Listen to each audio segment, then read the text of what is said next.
Flash theatre TV நேயர்களுக்கு அன்பு வணக்கங்கள். கோமல் ஹரி பிக்சர்ஸ் மற்றும் ஒன் டிராப் ஓஷன் பிக்சர்ஸ் இணைந்து தயாரிக்க ஜோஷுவா சேதுராமன் எழுதி இயக்கியிருக்கும் படம் ஜென்டில் உமன். அது என்ன? ஜென்டில்மேன் என்ற ஆண்களை குறிப்பிடுவதை தான் பார்த்திருக்கிறோம். இது என்ன ஜென்டில் உமன் என்று யோசித்தால் படம் பார்த்தால் ரிசல்ட் கிடைக்கும். லிஜோ மோல் ஜோஸ், லாஸ்லியா, ஹரிகிருஷ்ணன் முக்கிய வேடங்களில் முதன்மை பாத்திரங்களில் நடித்திருக்கிறார்கள்.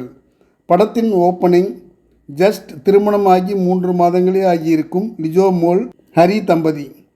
ஹரி ஒரு இன்சூரன்ஸ் கம்பெனியில் பணிபுரிகிறார். மனைவி கணவனிடம் அளவற்ற வைத்திருக்கிறாள். கணவனோ அவள் கேட்டால்தான் காதலை வெளிப்படுத்துகிறான். அதே சமயம் சிடுமூஞ்சியும் அல்ல. ஒரு சூழ்நிலையில் ஹரி கொலையாகிறான்.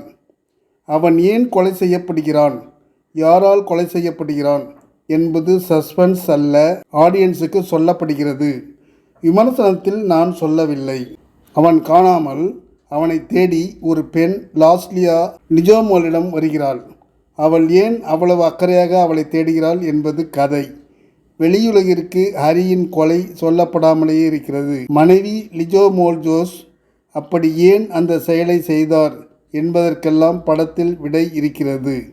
போலீசாரின் விசாரணை, சந்தேகப்படுவது, நம்புவது எல்லாமே இயல்பாக இருக்கிறது. லிஜோமோலும் லாஸ்லியாவும் எதிரி ஆவார்கள் என நினைத்தால் அப்படி எதுவும் நடக்காதது கதையின் திருப்புமுனை. லிஜோமோல், லாஸ்லியா செம நடிப்பு. இன்ஸ்பெக்டர் செந்தூரனாக நடித்திருக்கும் திமுக மாணவர் அணி செயலாளர் ராஜீவ்காந்தியின் வசனங்கள் அங்கங்கே கைத்தட்டல் பெறுகிறது. ஆரவாரம், ஆக்ஷன், குத்துப்பாட்டு எல்லாம் இல்லாமலேயே மைல்டாக ஒரு கதையை மக்களை பார்க்க வைக்க முடியும் என்று நிரூபணம் ஆகியிருக்கும் விதத்தில் படத்தை தந்திருக்கும் இயக்குனரை பாராட்ட வேண்டும். நன்றி, வணக்கம். எல்லாருக்கும் வணக்கம். நான் தான் மனஸ்வி. ஃப்ளாஷ் தேட்டர் டிவிக்கு லைக் பண்ணுங்கள், ஷேர் பண்ணுங்கள், சப்ஸ்கிரைப் பண்ணுங்கள், கமெண்ட் பண்ணுங்கள். மறக்காமல் அந்த பெல் ஐக்கானையும் கிளிக் பண்ணிடுங்க. அப்போ தான் உங்களுக்கு நோட்டிஃபிகேஷன்ஸ்லாம் வரும். Thank you all. Bye bye.